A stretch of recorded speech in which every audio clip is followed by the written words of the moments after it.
de maneira geral, um cristão que não tenha teologia, nem que seja aquela teologia informal, né? Se o cristão está no reino de Deus, eu não sei, mas que ele não vive sem teologia. Hoje eu tive uma reunião com os amigos, a gestão de uma instituição de teologia, que nós acabamos de assumir a direção acadêmica. E aí nós falamos que nós teríamos curso na área de música, curso na área de restauração da alma, etc, etc. Eu disse, mas o que essas áreas têm a ver com teologia? Aí eu disse que tudo que envolve o reino de Deus é teológico. Teologia é aquela ferramenta, aquele construto humano que busca interpretar as ações de Deus e o seu relacionamento, o seu pacto, a sua aliança com o seu povo. Então tudo é teológico. Adoração é teologia. Vida cristã é teologia. Ser humano é ser teologicamente capaz, né, de ter uma cosmovisão correta que veja as pessoas pelo filtro da Escritura. Então isso rompe aquela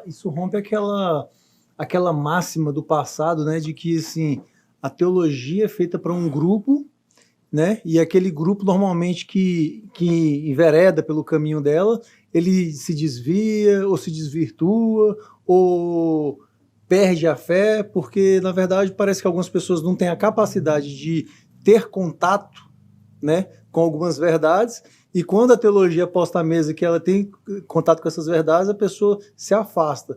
Sendo que, na verdade, a teologia não é apenas o meio acadêmico em si, né? Não se restringe a isso. É isso que você está falando para a gente, né? A teologia vai além, é a praxis do cristão. Essa percepção é muito válida, Marcos, Gabriel, porque hoje ainda tem essa ideia geral de que a teologia ela é acadêmica, ela deve ser respirada, ela deve ser elaborada, sempre em perspectiva acadêmica, né? E foi o escolasticismo, na Idade Média, que roubou isso.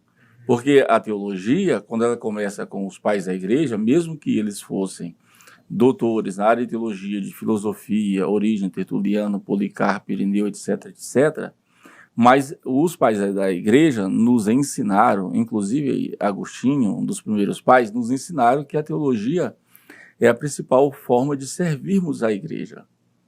Então, a teologia era o instrumento principal de serviço, era o principal instrumento de demonstrar a nossa vocação no reino de Deus. Isso foi construído aí nos séculos 2, 3, 4 e 5 pelos pais da igreja.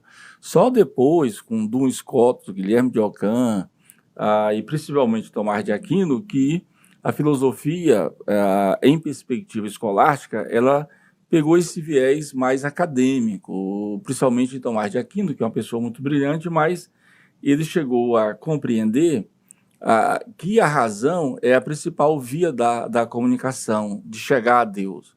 Claro, depois isso se ajustou que nós chegamos a Deus, ou chegaremos a Deus, ou nós teremos a revelação, tanto pelo meio da razão, como pelo meio da fé.